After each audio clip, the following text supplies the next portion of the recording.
That's right. CP3 live from the lab, bringing you Sports on the Hill podcast on True Radio Network with our Thursday night show. It's a little bit different tonight because we're going to cover a whole plethora of sports tonight because we got so much popping off. You got the Sweet 16 going on. I'm watching the Gonzaga Florida State game right now. Gonzaga up by 5 with 6 minutes left in the second half. You got the Caps and the Hurricanes on, tied up at 2-2 in the third period. You got Nats talk with the baseball season starting tonight, starting today, that is. We got boxing, we got MMA, we got an action-packed show tonight, and I appreciate you, the fans, for tuning in. This is our 103rd show of Season 3. This is Season 3's finale right here because Season 4 starts on Monday on Sports on the Hill podcast when we'll be breaking down the NCAA results from this week going into the Elite Eight and championship games. We'll break down the Capitals weekend and see if they clinched the playoffs so far, because if they're getting 1 point tonight, they will clinch a playoff spot and still trying to win the Metro Division with a tight race that's going on as always in the tight Metro Division. And then we're going to just cover so much stuff with everything popping off. Nats took an ugly loss today to the lowly Mets at home. I'll break that down in a little while. But we're going to have a special guest calling in. You know, Paul, the boxing guy, unfortunately, is not going to be able to make it tonight. One of his many children not feeling well, so we wish Paul and the family, hope the little one's doing all right and feel better, and we'll have Paul back on the next time. But that just shows how versatile our team is, because we also have EJ. He hasn't been around for a while, but he's back on for tonight. He'll be talking MMA. He'll be breaking down a little bit of boxing that we were going to get into, and he's definitely going to top up about the NCAA with him being our NCAA expert. So he'll be calling in probably about another 5 minutes. So we also going to have another special guest. Going to have JLegend of Unfair Advantage and Jet Radio, where we were this past weekend in West Virginia, hosting an event for, a rap contest. And we'll be having another one April 27th. The flyer's up on my page. We'll definitely talk to JLegend about that and about sports and everything and Unfair Advantage, what he does every day on Jet Radio, one of our proud partners of True Radio Network and Sports on the Hill podcast. And it looks like my man EJ's on the line. So I'm going to go ahead and bring EJ in because I know it's time limited because he has a little one at home also. But EJ, how you doing tonight, good man? I'm doing well, sir. Thanks for having me back on. Hey, man, we missed you, man. We know you got the little one at home, so it's hard to juggle the schedule, so we let you handle your business. But I'm definitely glad you were able to make it back tonight, being that Paul's little one has him off for tonight. So that was just saying that's why I love how strong our team is. Even when one man can't make the show, another man's there to step up for him. And you having a vast knowledge of MMA, boxing, and NCAA, we love having you on the team, man. Thanks, man. And it's a full-time job, and I love it, but I also love being on Sports on the Hill, so I'm ready to rap with you all tonight. I appreciate it. We still waiting on JLegend to call in so we can start talking a little bit of baseball, just the opening day since baseball got underway today.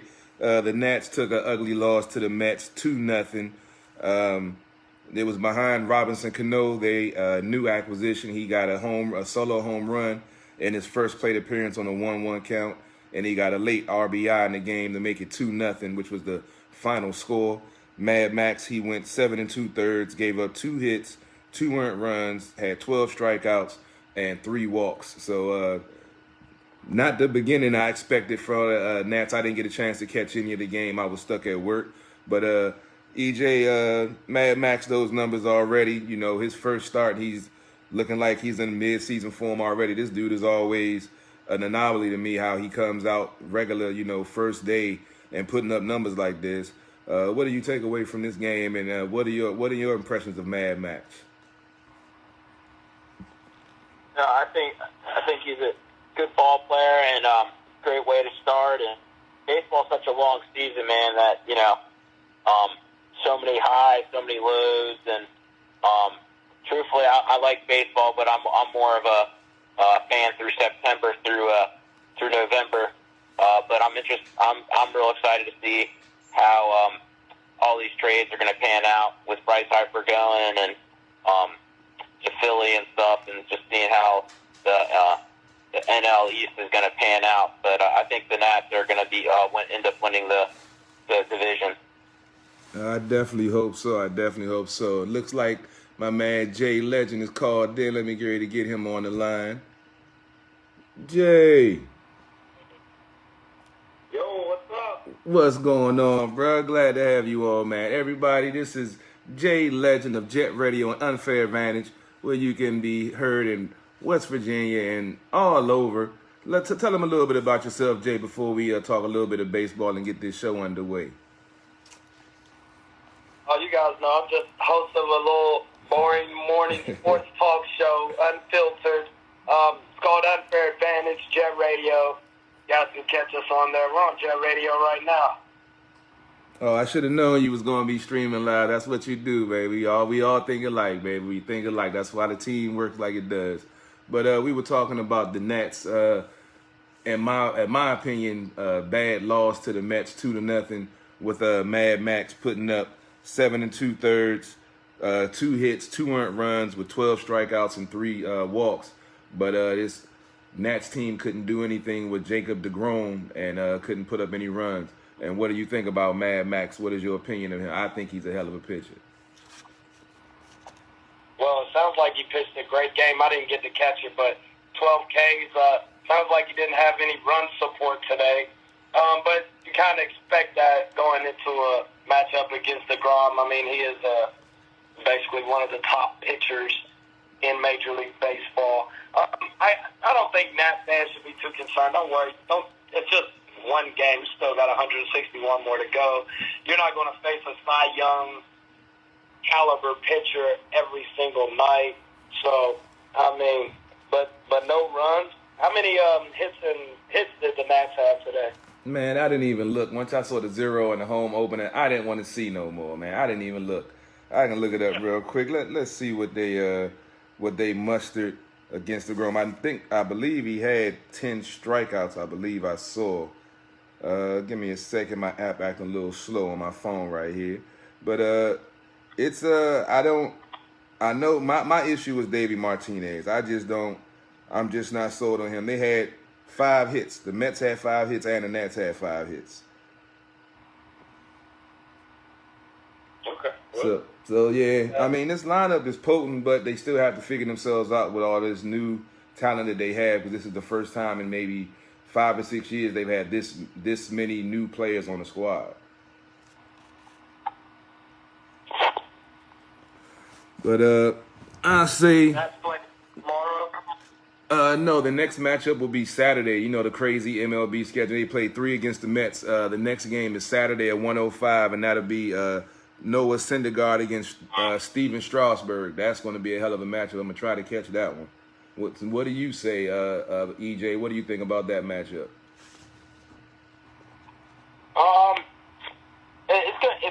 It's gonna be a good matchup.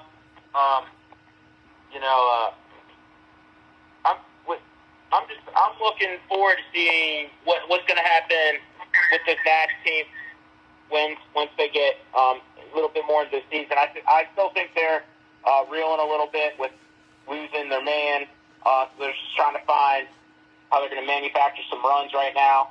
And once they kind of get in their swing, I think they're going to be picking up. But I think it's a good matchup. But I think with the Nats, maybe the slower they start, the better they'll finish, because they always have fast starts and crappy finishes.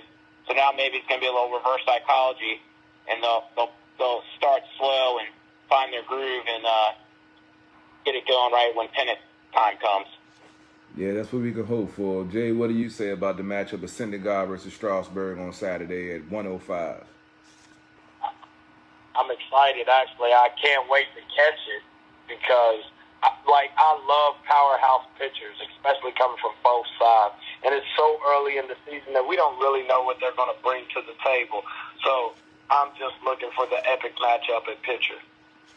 Yeah, I love Strasburg. I love the way he's matured into a quality pitcher, and he was a thrower. Now he's slowly become a pitcher with the influence of guys like Doug Fister that was on the squad a few years back. I think when he came to the squad, that really helped Strasburg because he learned how to become a pitcher, and then spending the last 4 years with 1-2 with Max Scherzer definitely has helped his maturity in the game and helped him become a more dominant pitcher.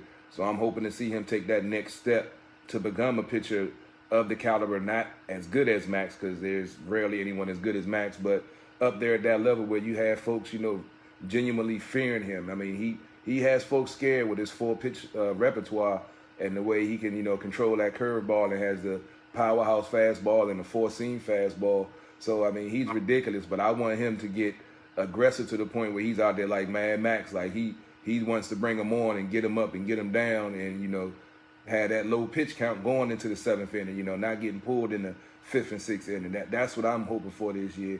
Is that any thoughts that you have, EJ, about Strasburg, or do you think that he's reached the peak of his potential and being where he is right now? I think Strasburg's reached his peak, but I still think his peak's pretty damn high. Yeah. Well, with the Nats, my question to you is, what's the Nats bullpen look like? They've got some great aces in the hole, but what do they got cleaning up the games in the seventh, eighth, ninth inning?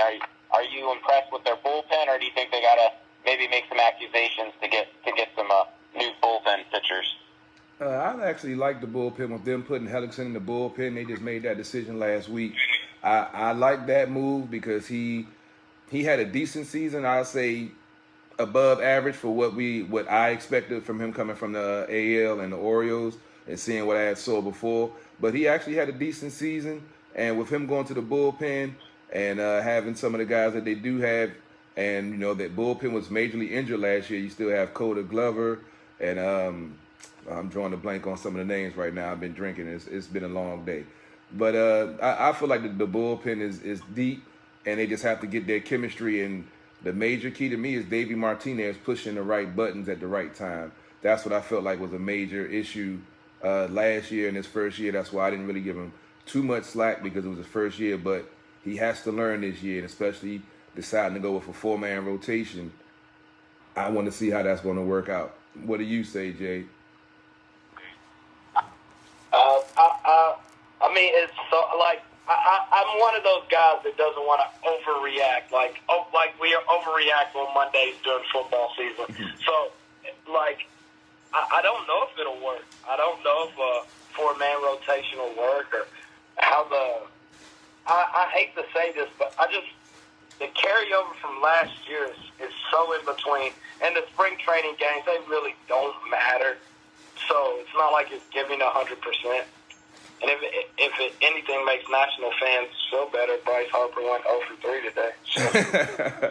I'm sure some DC sports fans are going to be watching him very closely and going to be celebrating those 0 for days because there's going to be a lot of hate for Bryce Harper. I really don't have the hate for him. He went where he wanted to go. He didn't want to be here, so roll. And on that note, the Capitals have just scored a late goal, making it 3-2 with 4 minutes and 56 seconds left. I didn't see who scored the goal, but they're up looking to clinch the playoff berth tonight, so that's some good news. I got the Caps game on one TV, and I got the NCAA Sweet 16 on the other one. So I'll keep you updated on all the scoring that's going on. But let's go ahead and switch up topics a little bit. Let's get into boxing real quick. We'll pick EJ's brain on some of this boxing. I know we got a huge MMA weekend coming up, I believe Paul told me. And then we can get into some NCAA because I know J.Legend been watching closely. But just going to do a quick rundown of the boxing, and then we'll get into some NCAA because I know EJ's time is a little short tonight. Paul had mentioned Tevin Farmer defeating Carroll. Did you check that fight out, EJ? What fight? Darrell versus... Tevin Farmer versus, he defeated, I don't know, Paul didn't tell me his first name, but last name Carroll. I didn't catch that fight, but I know Tevin Farmer's been on a whirlwind. That was actually a fight that I had down on my docket to watch this weekend. I know that he said he did win. I haven't seen the footage of how he looks, but from all that I heard it was one of his best performances that he's had. And he's a guy who's working himself up the charts to be one of the hottest boxers of 2019. Fill us in a little bit about him. I haven't heard Paul talk about him before. Let us know a little bit about this kid. Well, Kevin Farmer. Sorry, I had an ADD moment, man. I'm watching this Purdue Tennessee game and it's geeking me out right now. It's all good. But I got a lot of money riding on this game. I'm in that survivor pool, and I picked Purdue to win tonight, and we're 100. We have a chance to win $110,000, and it looks like my money's gone. So Kevin Farmer is kind of he's got a lot of he's from Philly, but he's not your classic Philadelphia boxer. Usually those guys are a little bit more blue collar. He's a southpaw. He's super heavyweight, but he's 5'6". He's got 67 in his reach, so he really gets people at the end of his jab, and he usually takes people into the unanimous decision wins. But his last fight against Jonah Carroll, he did win by unanimous decision. I just saw, that was a good win for him, because Carroll's he's got a big name. But yeah, Kevin Farmer's coming up, and we'll see what he can do in his super featherweight weight class. He's still young, 28. But yeah, he's had some good wins. He beat Billy Tibbs, but he's not a highlight reel type boxer. He's not gonna get knockouts, and he's not gonna have many finishes. But he's boxing a real beautiful game. All right. We'll see what he does coming up next for him. I haven't heard who his next fight will be against, but he's beat some really good guys with good records, but he hasn't beat anybody with big names yet. So I think getting a bigger name for him now, I think he's kind of earned that to fight a B+ level fighter, A- level fighter, to see what he can do with that. All right, sounds good. Appreciate that breakdown. Unfortunately, the Captions took a penalty. Looked like Orbrick's in the box with 4 minutes left. Carolina's on the power play. Caps looking to kill. I'll keep you updated on what's going on in that game. Also, let's talk about the Spence versus Garcia fight. Spence took care of Mikey Garcia. What did you see in this fight? And I know, Paul, you guys have spoken about him very highly over and over again. I haven't had a chance to catch the fight with so much going on. I was supposed to, but hey, you know what happens. So what did you think about this fight, and what do you think is next for Spence after this fight? So I ordered the fight, loved the fight. There are a lot of takeaways I'm taking away from this. The one takeaway was I was real impressed with Earl Spence. He showed patience early on, kind of felt Mikey Garcia out a little bit. He hit him with some thunderous shots. He really just did a great job switching stances. He hit him with every shot in the book. Mikey Garcia showed a lot of toughness to make it go all 12 rounds. His brother told him in the 9th round, "Hey, listen, if you don't start showing me something, I'm going to end the fight." And Mikey turned it on from there. But Earl Spence looked as dominant as ever. And the word on the street is Manny Pacquiao next. So, which will be a big fight for Earl Spence, and I think that'll be a quick fight for Earl Spence. I think he'll dispatch Pacquiao within 10 rounds. But to me, I think he's the best boxer in the game. I think he's pound for pound number one over Lomachenko. That's just me. I love the American kid, and he's definitely putting on shows every time he's in the ring. And my other takeaway from the fight was huge kudos to Mikey Garcia coming up 2 weight classes. He didn't win the fight, but he got the moral victory of going 12 rounds with Earl Spence, and he showed so much toughness and grit in the last 3 rounds. After his brother said he's going to end the fight, Mikey Garcia actually won the 11th round after that, and he fought hard. So Mikey Garcia is still a big name. I think he's going to go back down to his regular weight class. I think that's better for him. His power definitely didn't transfer up weight classes, and he looked a little lethargic and slow, but I think he looked so lethargic and slow because he was in the ring with Earl Spence. So I think, like I said earlier, he's pound for pound the number one boxer. And next for Earl Spence, like I said, will be Manny Pacquiao. But the fight I'm looking forward to seeing with Earl Spence is getting him in the ring with Keith one-time Thurman. So. Oh, we're definitely waiting to see what's going on with that one. But yeah, I definitely got to check out Spence. You guys talked about him highly. I haven't had a chance to check him out. But next topic, next fight we're going to talk about, which caught me by surprise when Paul told me about this. Lamont Peterson took a knockout loss and retired after the fight. I know recently he's had a long string of some bad fights and losses. So just the fact to see the picture that Paul put up, what he looked like after the fight, and the fact that he retired, I guess it's just that time for him. So what do you think about that? And did you get a chance to check that fight out or any footage? Oh, I saw that fight. Great fight to watch. I'm a huge fan of Sergey Lipinets.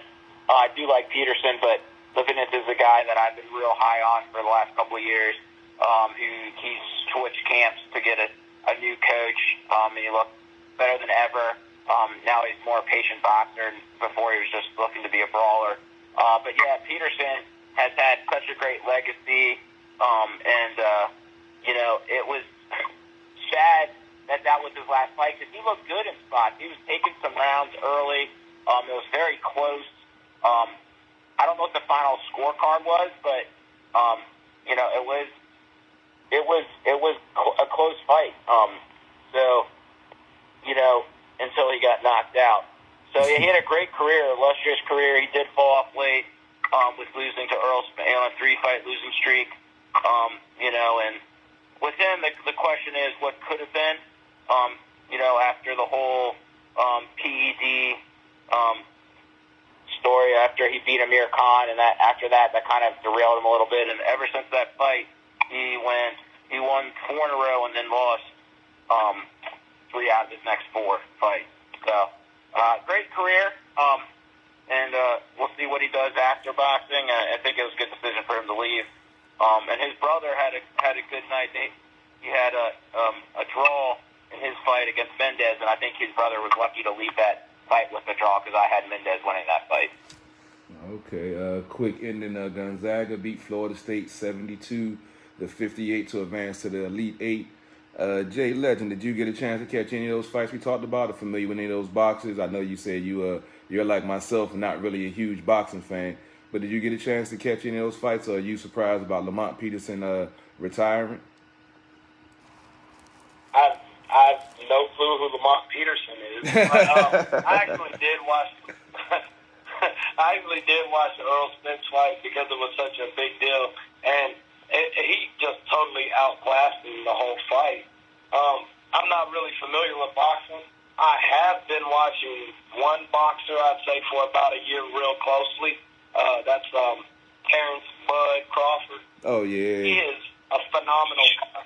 Yeah, that's one of my favorites too, bro. That's one of my favorites too. I've been watching him since he debuted in Nebraska, and I saw him go southpaw and still be just as effective, switching up. Yeah, me and Paul, we definitely talk about him.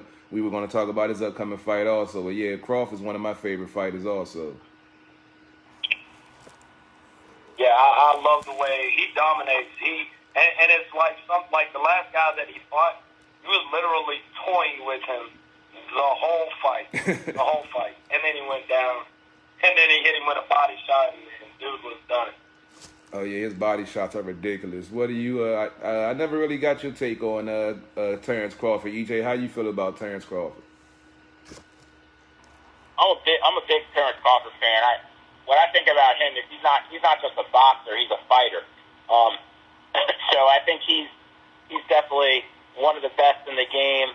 And, he's my man has been on a tear, and ESPN has done a good job kind of making him popular, and he's got a huge fight coming up with Amir Khan, and I think he's going to absolutely destroy Amir Khan, and that's going to be a nice little,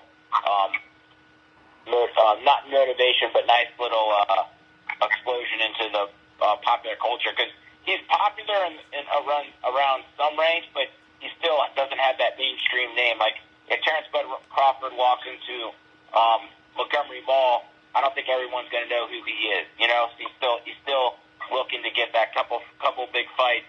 And it is rumored that if Spence doesn't get the Pacquiao fight, that Spence and Crawford could go at it, and that would be real fun.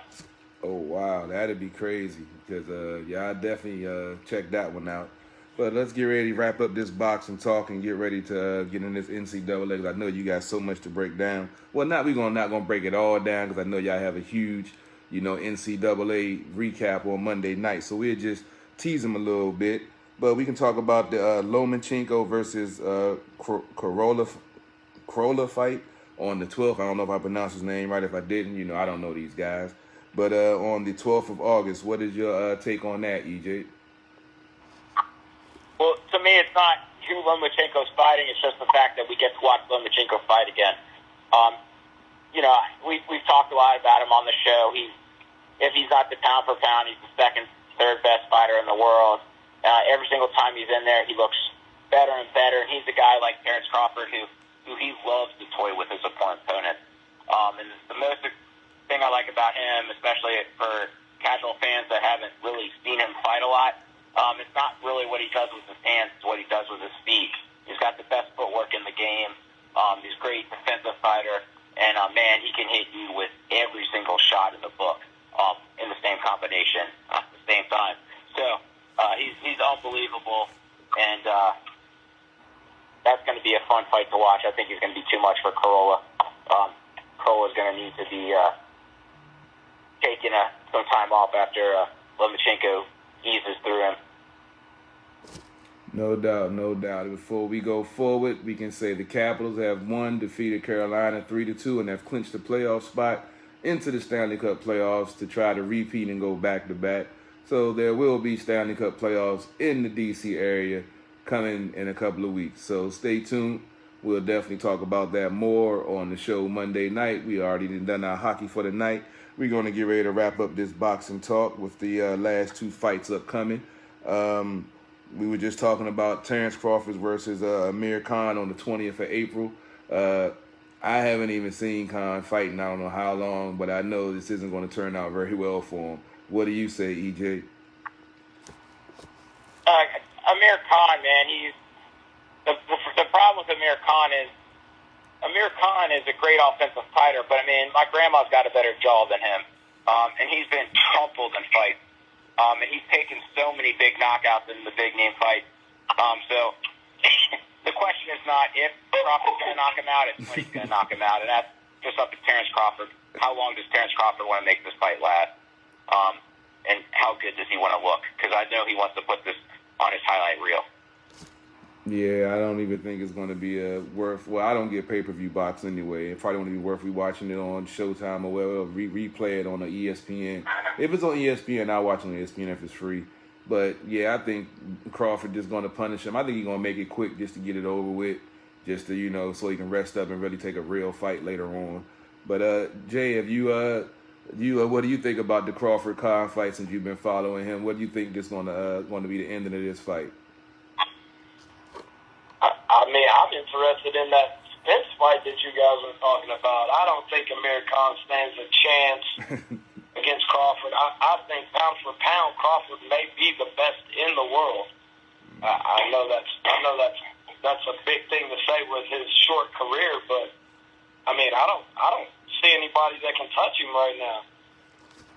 Yeah, I haven't seen him fight in a while, but I'm definitely going to be looking forward to seeing this one because this one should just be. I think I don't normally predict it, but I say it's gonna be at least no. It ain't gonna go further than 3. I say, because I think he's gonna play with him in the second round. He's gonna fill him out in the first round, play with him in the second round, and just put him to sleep in the third round and get it done and over with. The last fight we can talk about. This used to be one of my favorite heavyweight fighters, but all of this talking and ducking and not taking fights is getting on my nerves.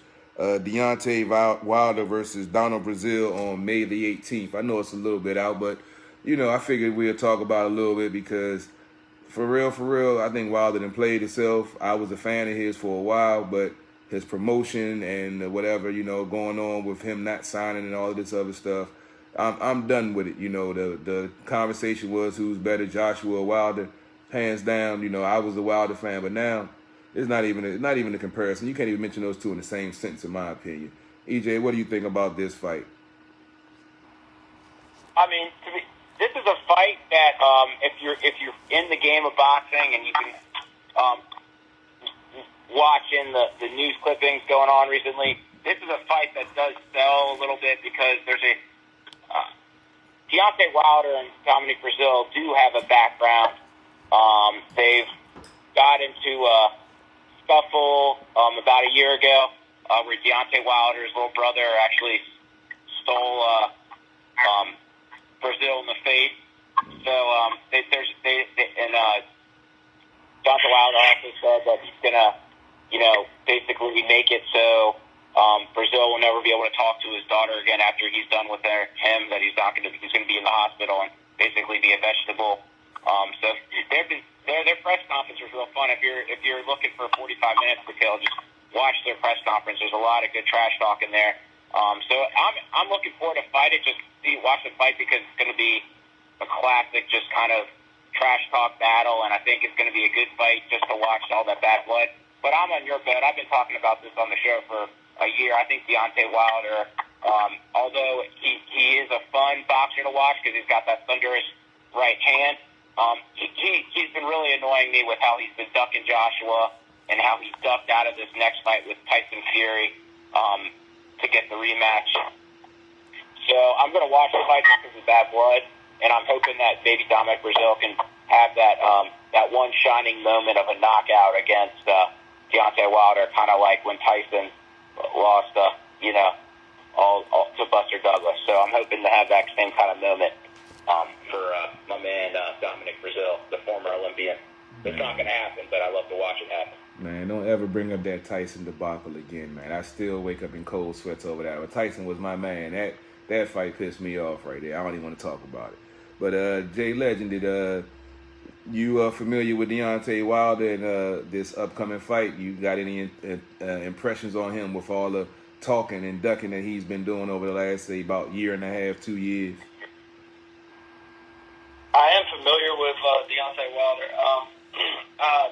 I'm just shocked that he won't fight Tyson Fury again because to me, that is the biggest duck-off almost in boxing history because he knows what time it is. He was getting whooped for real a lot of that fight. And then, we all know that Tyson Fury sat up like The Undertaker or whatever, and it was like he was still in the fight. And for real, it was pretty even. I think throughout the whole thing. I think that's why we got the decision. But I definitely thought that would be the next matchup. And then I saw that Tyson Fury signed with somebody else, and that Deontay Wilder was thinking about fighting somebody else. So it's kind of hard to pay attention to the B-level guy that he's facing when there's A-level competition. As far as that Joshua conversation, that's not a conversation anymore. He can't compete with him. He's scared. Yeah, I think Breazeale was the number one contender for his belt, so he had to fight him.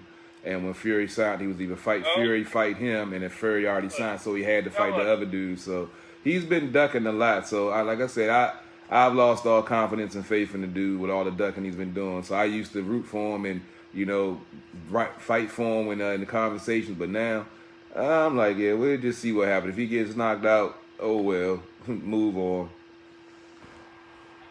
Here we go. Live action going on NCAA tournament. Oh, Carson Edwards chokes on the first free throw like he always does. Damn it. I got a lot of money on this game, fellas. I know. I saw they had flipped to the Purdue game. I didn't want to say nothing and jinx it, but I was watching the game with you, man. Hopefully they can pull it out.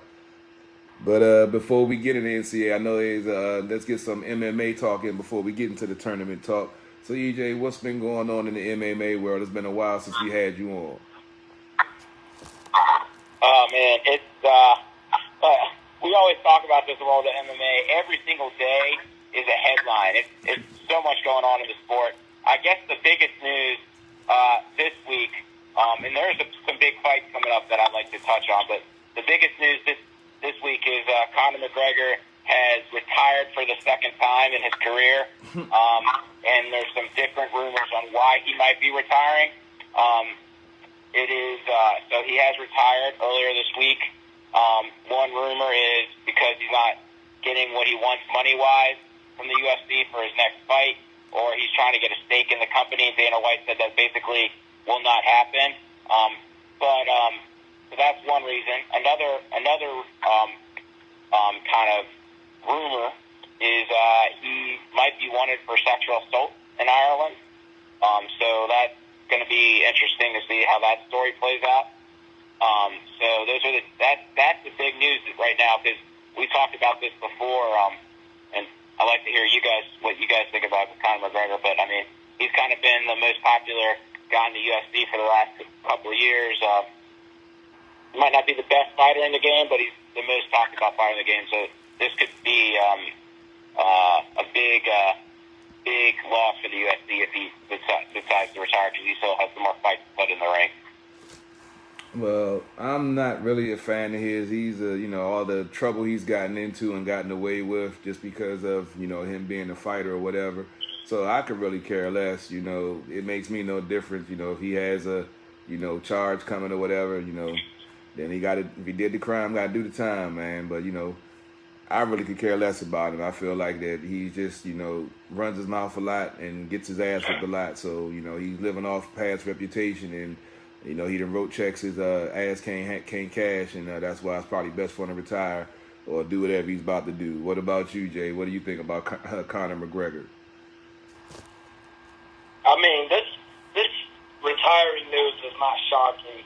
He made a substantial amount of money in that Mayweather fight. So I wouldn't say that he lost his drive for MMA, but I would definitely say that when he got done bad by Khabib, that landed on that Mayweather money, lighten the blow a little bit. No doubt. I even saw that knockout. and the thing about MMA is Conor will get tired, he'll get bored, he'll start training again, and then he'll make a big comeback. As far as the impact on the UFC is concerned, this is massive. This will be the second biggest name that the UFC has lost in the past 3 years. They already lost Rousey. And, yeah, they had Cyborg and Amanda Nunes, but it was nothing like Ronda Rousey. And now they're going to lose Conor McGregor. I mean, people will still watch because that's people watch. But, man, losing two household names like that, when there's not really another household name like that right now, that's big time for Dana White. He's going to have to get that fixed. No doubt. Yes, and I think there's a couple young guys in the works that maybe I'm hoping in a year or two. There's a guy that I touched on last summer on the show, not Paul Carroll, Israel Adesanya. I think he's the next big thing to come out of the UFC, and he's fighting for the middleweight championship in the next couple weeks against Kevin Gastelum. And then the best news is John Jones. Yesterday, it was announced that he's going to fight for his third time in 6 months, and he's going to fight Thiago Santos. I think John Jones he's a popular fighter.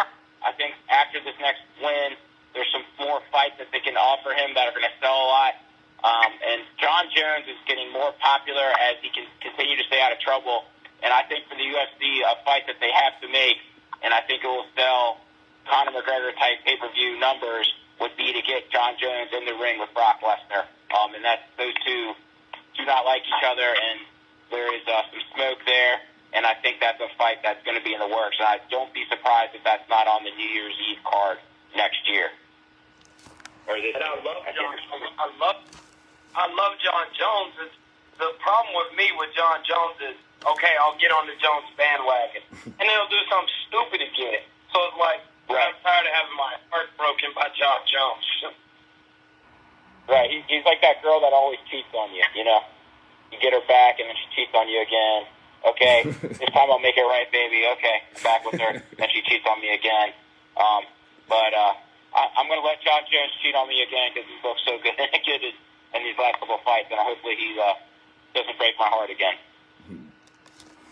I feel you. I love y'all MMA talk. Is there any other things going on before we get into this NCAA talk? I know you only got a few more minutes, and your game is going into overtime, so I know you want to get wrapped up and hopefully root on a win for Purdue. You have any more MMA talk? You want to go ahead and slide into some NCAA talk real quick? We could slide in some NCAA. I I am looking forward to hopefully getting the Diaz brothers in the ring, the octagon soon, but nothing's happening with them right now. But there have been talks about a fight breaking out here and there with them, but we'll see what happens with them. I hope they get a fight in before the end of the year, but I'd love to talk NCAA for the next 5 minutes with you guys. All right, go ahead. We'll let you start it off, and then I'll pick J.Legend's brain after you get off. So what has been your impressions of so far what's going on in the tournament? Excuse me, quick tease, because I know y'all going to break it down in depth on Monday night, and with the Gonzaga defeating Florida State going into the Elite Eight. Oh, man. This tournament has been awesome. It hasn't had that UMBC, Loyola Chicago moments yet. But what it has given us is very high-quality college basketball. And the best teams have been playing well. This Purdue-Tennessee game is looking to be an ESPN Instant Classic as we talk right now. I think as we go through this tournament, the first couple rounds were really well played. It was the blue bloods other than Kansas moving on. Now we get into some really good Sweet 16 action. I think the Elite Eight is going to be great. And I think the Final Four has potential if these star quality teams can kind of push their way through this next weekend of play. This Final Four could probably be the best Final Four that we've had in quite some time, which would be great for the game of college basketball. If we could get Duke in the Final Four, if we could get UNC, if we could get UVA, and hopefully get Gonzaga, man, we could have a Final Four to be remembered. Nice. I appreciate all your insight. EJ, I'm going to go ahead and let you get out of here. Take care of your business, and I'll let J.Legend break down the rest of the tournament. But I definitely appreciate you taking the time, man, and filling in and talking some good stuff with us, man. We appreciate it, man. Thank you, sir. Look forward to talking to you guys soon. Peace. All right. See you Monday night, man. All right, yeah, Jay. So I know you're an in-depth college basketball guy. So what have your impressions been so far this tournament, and with the advancement of Gonzaga so far? What are your impressions, and what do you want to see going forward, and how do you like it? So far. I'm not a big college basketball guy. Well, the Tennessee-Purdue game going on right now is just a total blunder right now on Tennessee's part. There's 2 seconds left. There was no need to foul. And then the Purdue player missing the free throw, that's really big. The tournament is if you want everyone's real opinion, it's boring because there haven't really been any upsets. I mean, yeah, Oregon's still in it, but pretty much every team after that was a top 5 seed in the tournament. Basically, all of 1 through 4 is still in it. To me, it's simple. It comes down to North Carolina. It comes down to Duke. This could be potentially one of the first years where we've had 4 ACC Final Four teams. Now, and I'm watching the Purdue Tennessee game in the studio, and there's no TV, so I'm watching it on the computer. So I'm a few seconds behind. Right now, it looks like Purdue's winning 85-82. I'm disappointed in the way that Tennessee has let this game unravel. And Tennessee does this. They do this in so many of their games that I just don't understand. After this game, you got Virginia is going to play Oregon. Oregon's pretty much that Cinderella story. If you want to call Oregon basketball a Cinderella story, all of these teams that are left are majors. And then Michigan is probably going to dominate Texas Tech, who's been playing pretty well basketball over the past 4 weeks leading up into the tournament. But D-line, that press, they're going to get after them boys tonight. And then tomorrow, you know the thing about college basketball, Carol, and people tend to just, they don't understand this. Tom Izzo, Roy Williams, Coach K, John Beilein. You need a good coach. I mean, this is common sense. I'm not going to go through and name all of the coaches. Calipari. Like, in college basketball, yes, you got a lot of these one and done. But who is coaching these one-on-ones is something to pay attention to. Now, I would love to see a Coach K and Roy Williams championship game. I think that's what's best for college football. Get two powerhouse schools together and let them duke it out. They've already played 3 times this year. I think that'll be great. Houston's a surprise team, but they play in a weak division, so I'm not really worried about them. Virginia Tech has beat Duke this season, albeit without Zion Williams. I think when this weekend is done, I think it's going to be, I pretty much think it's going to be Duke, Gonzaga, Virginia, and UNC. I feel like all the top teams will be there. They've all been there all season. They've been hanging around, switching positions all year. Nothing's changed in this tournament, so that's what I'm looking forward to. Let's put back on and look at this Tennessee game. Yeah, I just turned it on myself, so I'm checking it out with 2 minutes and 37 seconds left. Purdue's up 87-84, and I'm just checking it out just because it's what's on right now. I'm going to check out some hockey in a little while because, you know, it's almost playoff times for hockey. But so the state of college basketball, we were talking last night on the show. Let's say that if Duke won it all, and what's the chances of Zion Smith going to the pros or staying for another year? Or do you think he's gone no matter what? Yeah, he is. There is a 0.0 possibility that Zion will be back. He's gone. And when you see a player like Zion, an exceptional player, now there's some other good ones, RJ Barrett and blah blah blah, but Zion, that man, go get the money, needs to go. He's got because he's already had what we would call flight injury. So he's so big, he's so massive. He can change the landscape of the NBA if he's on the right team. Could you imagine LeBron, Zion, Lonzo with that young core that they have already? Like, it could be terrible for some teams. Or you give that guy, big of a guy to Russell Westbrook or James Harden, somebody that loves to score but is looking for that big man addition too. I think the greatest, because right now the predictions have Zion going to New York, and unless New York gets the Kyrie and Durant that they dream, then it's just another landing spot for a good player to get buried. We've had Anthony Davis in New Orleans for 7 years, and you shouldn't be rewarded because you suck. I feel that's a problem in all sports. You shouldn't be rewarded because you suck, because now you're being rewarded and you're handicapping that player's career. I totally agree. I was making that point about Kevin Garnett, about folks when they were talking about LeBron, when we were talking about that earlier this past weekend. You know, you got to do what you got to do to try to, you know, take care of you and your career and what's best for you. And, you know, the team is important, but you still got to look out for yourself because it's all the business. But it's definitely going to be interesting. I don't think he's coming back either, because with that shoe blowout and almost, you know, could have been way worse, could have, you know, ACL, Achilles, anything.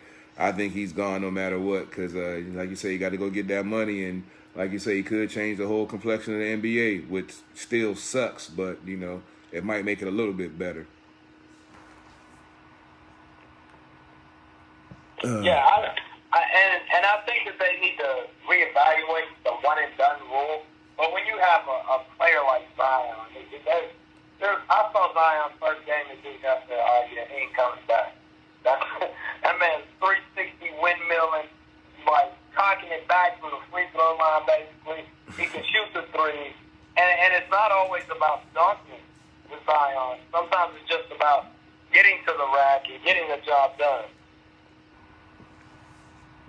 Yeah, you got to finish in the NBA. You got to finish. That's the thing. That's what started getting me frustrated with the game. Get these guys dribbling for 20 seconds, get to the hole, and miss the damn layup. Like, what's the point of all of that? So, we got about 10 minutes till the top of 10. We got J.Legend on the show of Jet Radio and Unfair Advantage.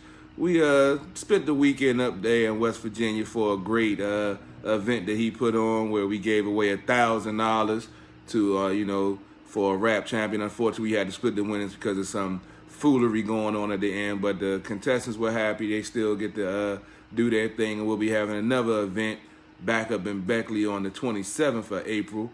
Jay, why don't you tell the folks about that and let the folks know what's going on up there in West Virginia?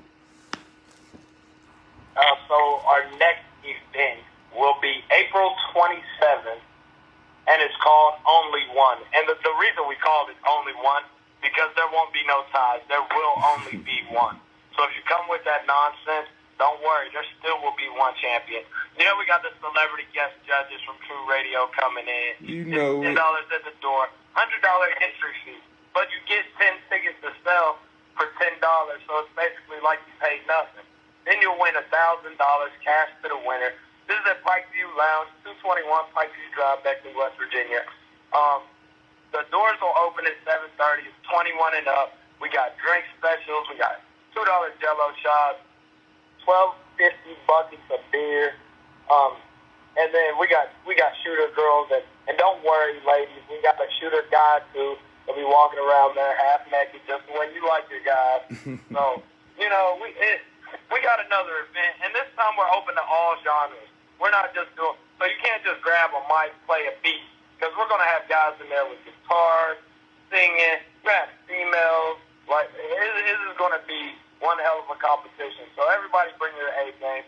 We hope that we can get some artists from the D.C. area to come up, showcase their talents, and we're just looking forward to having you guys back. No doubt, no doubt. We can't wait to get back up there. And I done already put the word out. I done shared the flyer a couple of times on my pages. I done been talking to a couple of the folks that I know that is in the game. Told them the same thing. $100 entry fee. You get 10 tickets, $10 a piece. You enter for free. Ride up to West Virginia. Come back with $1,000 if you kill it. What? You got skill? Go show and prove. Go get some exposure.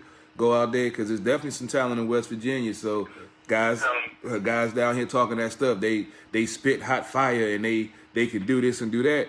Take your talent on the road. It's only 5 hours up the road. We made that trip backwards and forwards, man. So definitely, it's some big things going on.